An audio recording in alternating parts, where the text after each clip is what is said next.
Obviously, this is all relevant to your final assignment. So we're going to talk about it. So until today, we've gone through face-to-face interviews as the main sort of part of interviewing the window. Today we're going to have a look at going to use an email and why they work, why they don't necessarily work, and what are the challenges and some of the things that we need to be understanding, when we are completing such interpreters. So let's start with the foreign one. Obviously, there are a few benefits to them, and they are listed there up on that slide.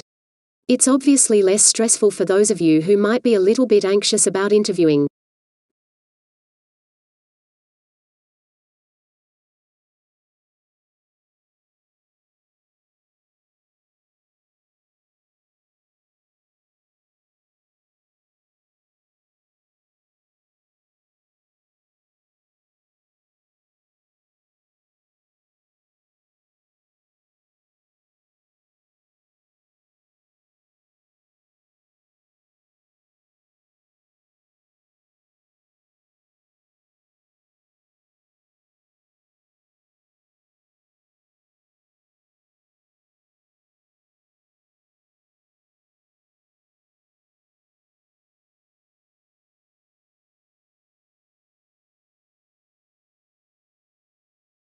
That brings us to the CEO's second duty, building everyone, or more accurately, building the senior team. All the executives report to the CEO, so it's the CEO's job to hire, fire, and manage the executive team. From coaching CEOs, I actually think this is the most important skill of all. Because when a CEO hires an excellent senior team, that team can keep the company running. When a CEO hires a poor senior team, the CEO is up spending all of their time trying to do with the team, and not nearly enough time trying to do with other elements of their job. The senior team can and often does develop the strategy for the company, but ultimately it's always the CEO who has the final go-no-go decision on strategy.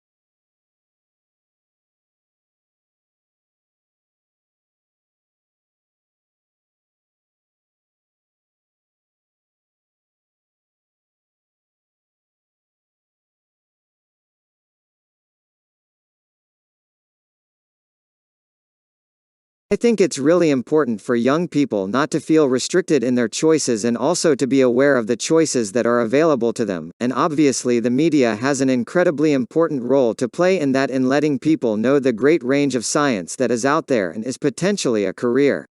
I think we tend to talk about science as this big kind of monolith, but of course, actually it's this beautiful multifaceted thing, there's almost something for everybody there. There are so many different aspects of it that really attract lots of different types of personality. I think somebody that's going to be attracted to working in biology might be a very different person from somebody who's attracted to engineering. I suppose it's about knowing the breadth of opportunities that are out there, and so anything that universities and broadcast media can do to make sure that those opportunities are visible, I think is really important.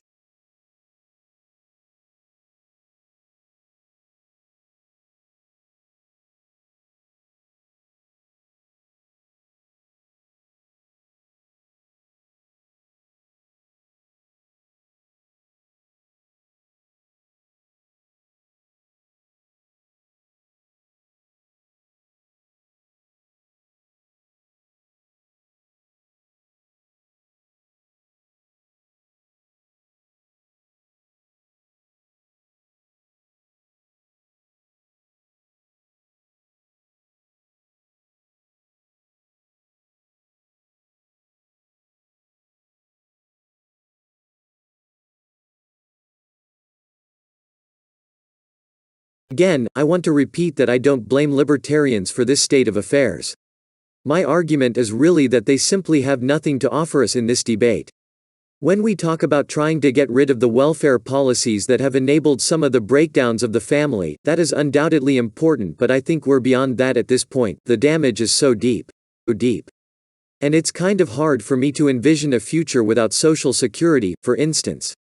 I quite agree with the analysis that the Social Security, Medicare and that sort of thing, have decreased the primary functions of the family, but I cannot imagine a world in which we get rid of these things so that we will be, from a pragmatic point of view, we have to think about what we can do to try to bolster up this breakdown that I keep referring to.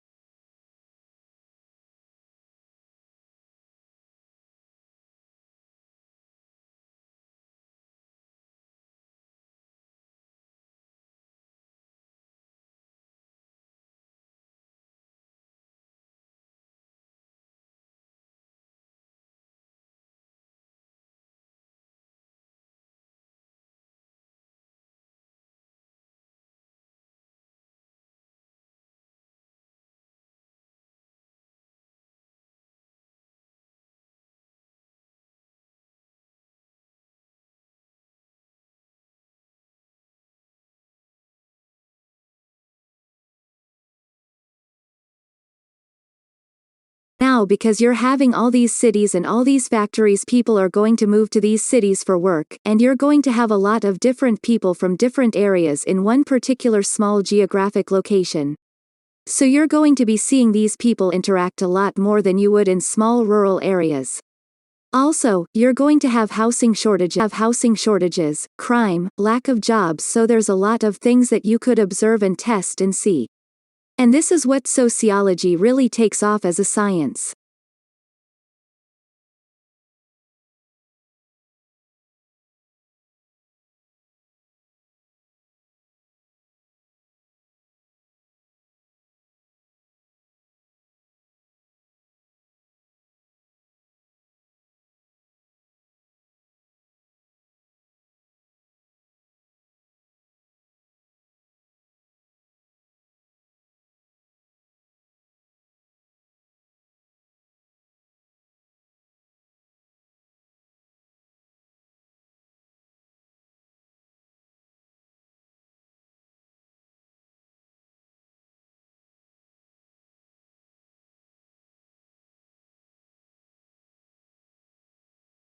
Lawrence Stephen Lowry RBS Ra was an English artist.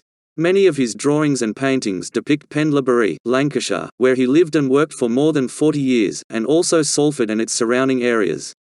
Lowry is famous for painting scenes of life in the industrial districts of northwest England in the mid-20th century. He developed a distinctive style of painting and is best known for his urban landscapes peopled with human figures often referred to as Matchstick Man. He painted mysterious unpopulated landscapes, brooding portraits and the unpublished marionette works, which were only found after his death.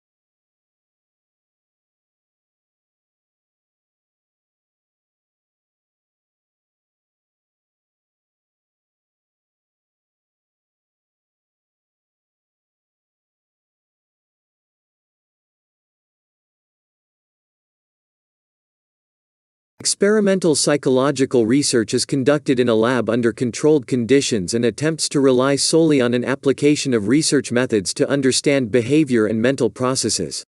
As an example of a psychological experiment, you might want to investigate people's perceptions of different tones. Specifically, you could ask the following question: is it easier for people to discriminate one pair of tones from another depending on their frequency? To answer this, you would want to disprove the hypothesis that all tones are easy to discriminate.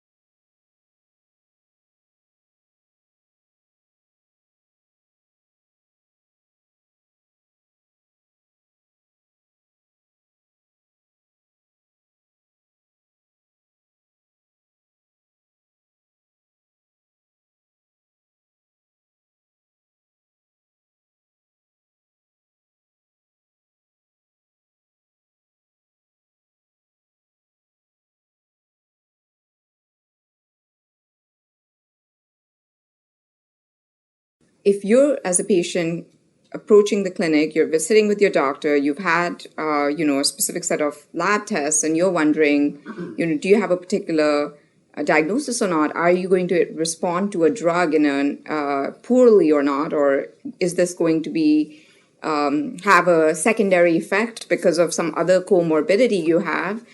Now what's possible is that you can look at data from millions of patients who came before you and watch what happened to them over time in response to similar therapies that were given, or to observe what was done to them and how they reacted, to figure out exactly what is the right thing to do for you.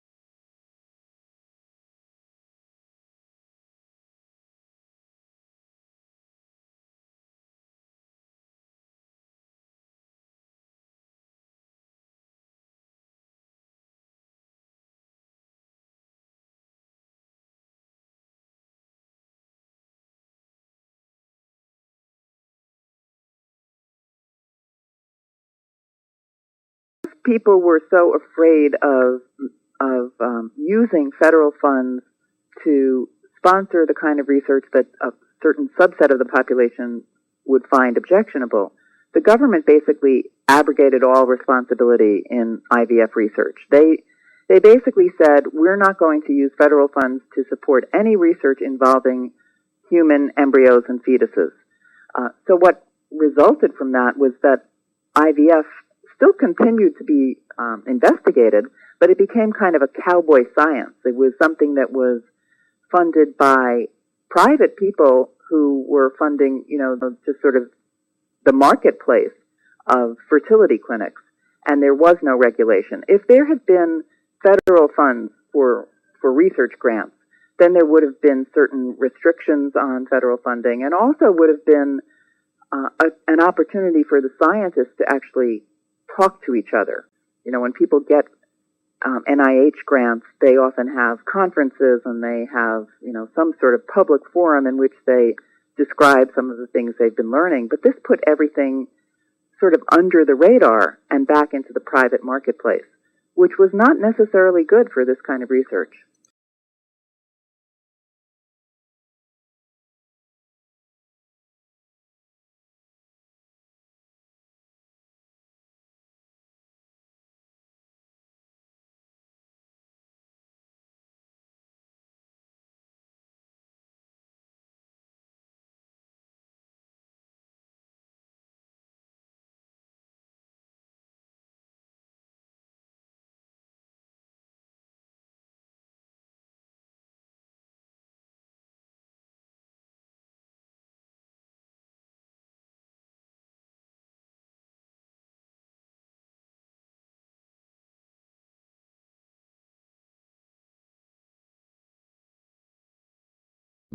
Today, we are seeing hundreds of years of scientific discovery being challenged by people who simply disregard facts that don't happen to agree with their agenda. Some call it pseudoscience, others call it faith-based science. But when you notice where this negligence tends to take place, you might as well call it political science. You can see political science at work when it comes to global warming. Despite near unanimity in the science community, there is now a movement driven by ideology and short-term economics to ignore the evidence and discredit the reality of climatic change. You can see political science at work with respect to stem cell research. Despite its potential, the federal government has restricted funding for creating new cell lines, putting the burden of any future research squarely on the shoulders of the private sector. Now government's most basic responsibility is the health and welfare of its people. So it has a duty to encourage appropriate scientific investigations that could possibly save the lives of millions.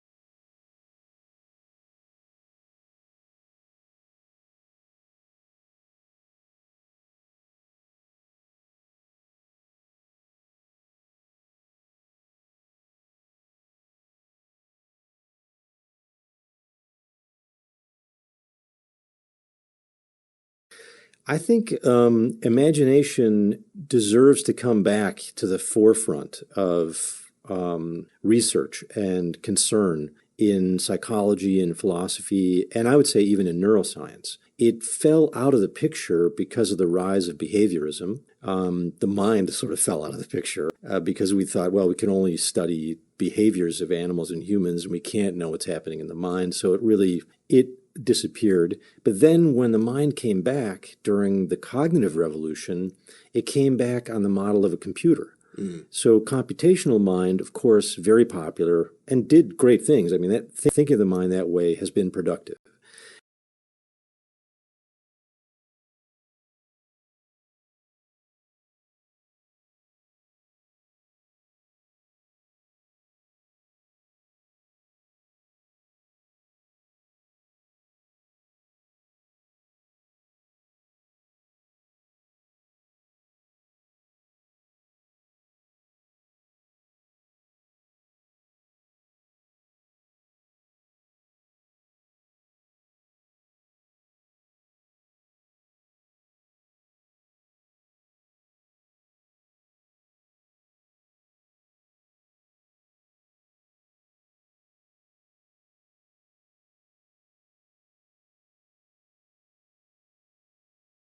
Chemists there have developed a battery that runs on sugar, from soft drinks to tree sap.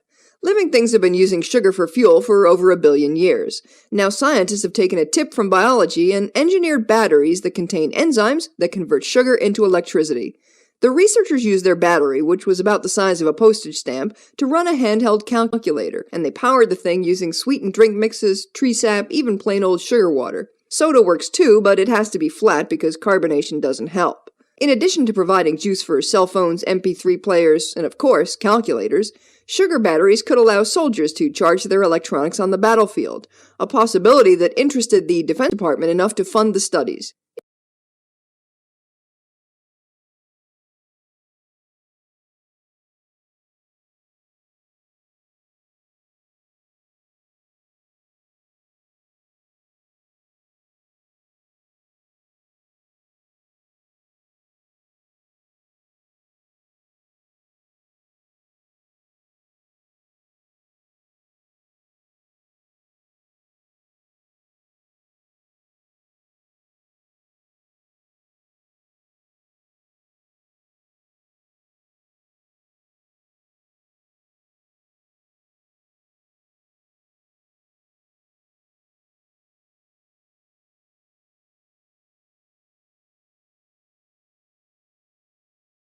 It's safe to say that most of us often feel crunched for time. So much so that we're experiencing what Ashley Whillans of the Harvard Business School, the lead author of the study, describes as a time famine. And like any famine, this chronic lack of time takes its toll on our health.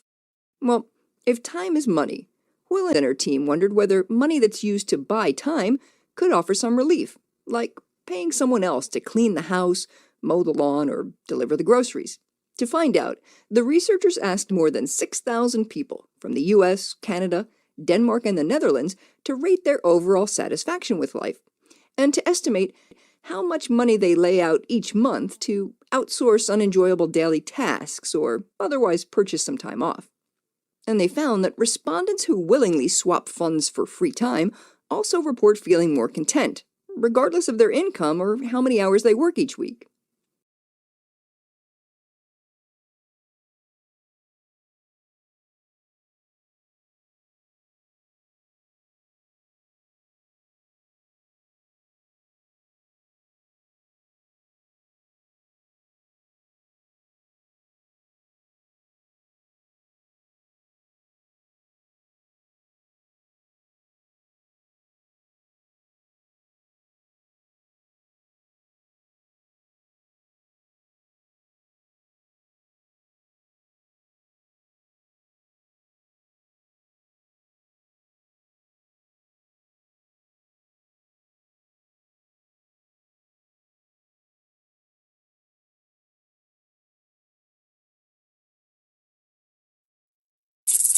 But snakebites are still a big concern for much of the world's population. The World Health Organization estimates that about 100,000 people die from poisonous snake bites each year. Many more people become paralyzed or permanently disabled. And in poor rural areas of Asia, Africa, and South America, most deaths from snake bites go unreported. Most victims live too far from clinics that could provide them with antivenom. In Nepal, where more than 10% of bite victims die, an experimental program uses volunteer motorcyclists to save residents. Since the program launched in 2003, only about 0.5% of victims who got a ride died. Researchers are also hard at work developing better tests to detect whether victims have been bitten by a poisonous snake, and in some cases, even detect the species.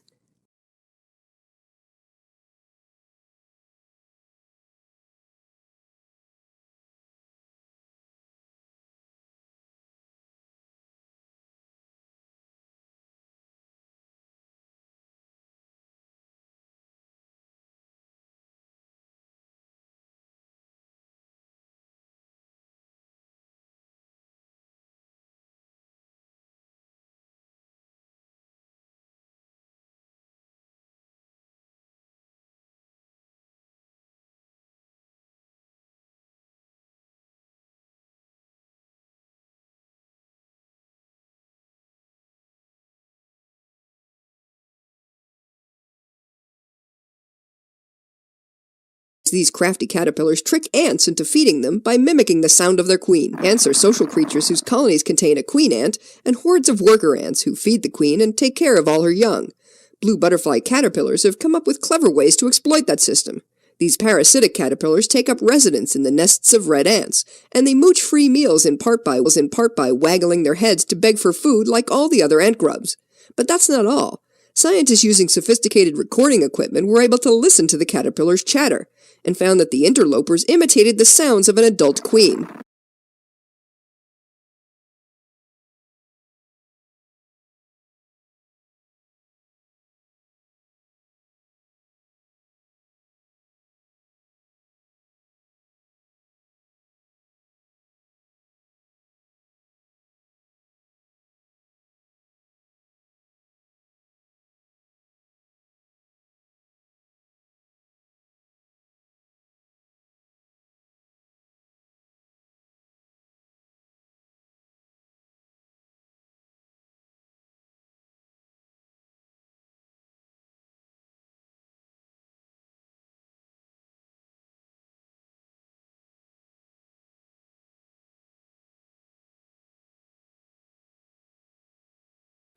Hi, everybody.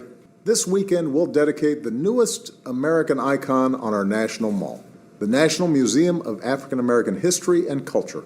It's a beautiful building, 5 stories high and some 70 feet below the ground, situated just across the street from the Washington Monument. And this museum tells a story of America that hasn't always taken a front seat in our national narrative. As a people, we've rightfully passed on the tales of the giants who built this country, but too often, willful or not, we've chosen to gloss over or ignore entirely the experience of millions upon millions of others. But this museum chooses to tell a fuller story. It doesn't gauze up some bygone era or avoid uncomfortable truths. Rather, it embraces the patriotic recognition that America is a constant work in progress, that each successive generation can look upon our imperfections and decide that it is within our collective power to align this nation with the high ideals of our founding.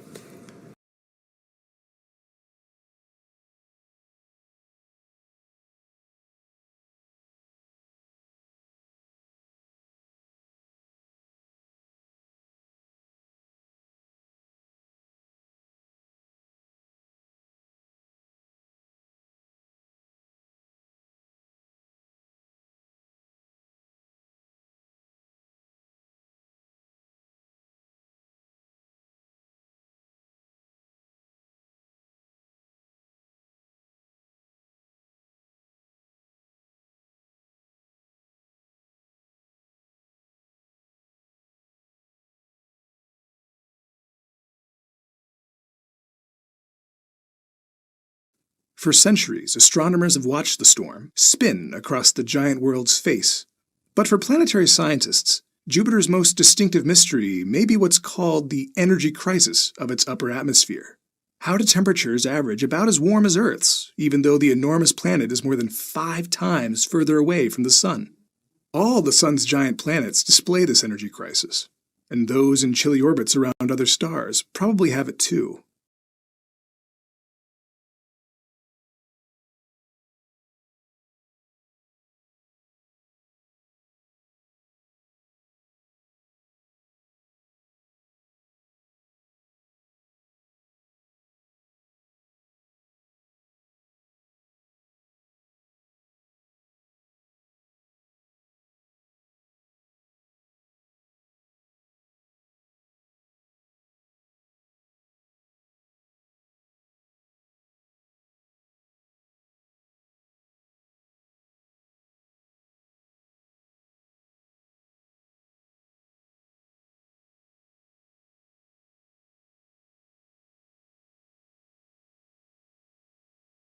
The Earth is a hotter place, and it's caused by the buildup of greenhouse gases like carbon monoxide and methane. Like the glass on a greenhouse, these gases let in the sun's heat, but they stop it from getting out, so the surface of the Earth slowly becomes warmer. These gases have always existed naturally in the Earth's atmosphere, but now we're burning more and more fossil fuels. We're using more oil and coal, and wood too, as we cut down more trees.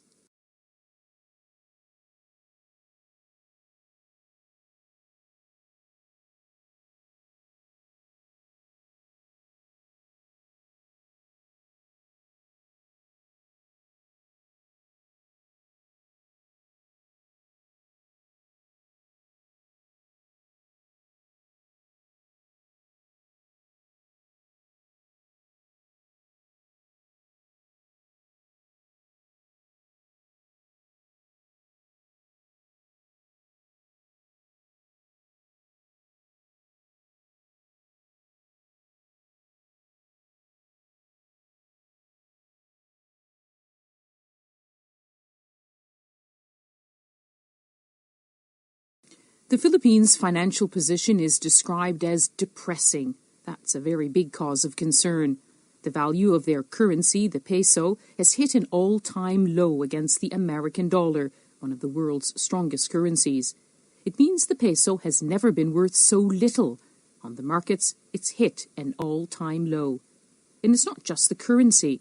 Serious concern about the country's financial and political future means its credit rating has been downgraded or reduced.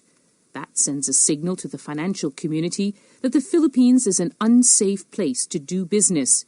You could lose your money if you invest, if you put your money into stocks and shares there.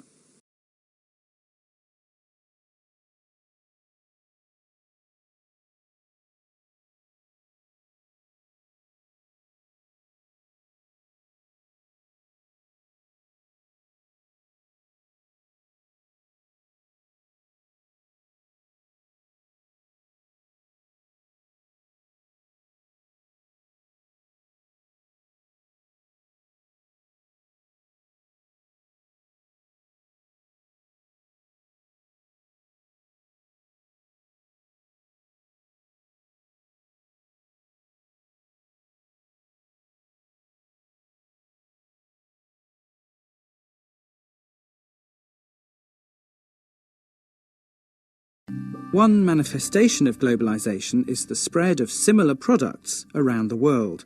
These include well-known brands such as Coca-Cola and Nike, and with a slogan, "One World, One Taste," the American fast food chain McDonald's.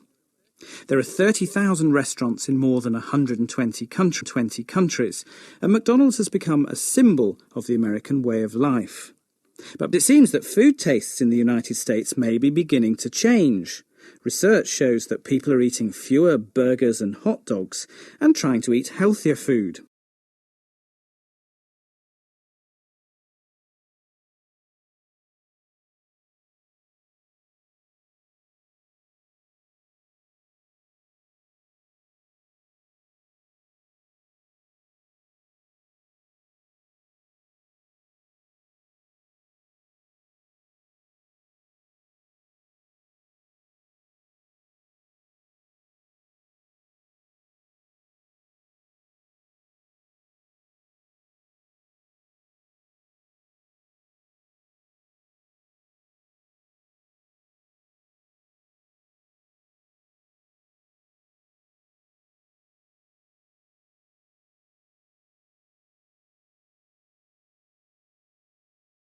Safe water can become contaminated as a result of poor sanitation or the chemical fertilizers used in agriculture.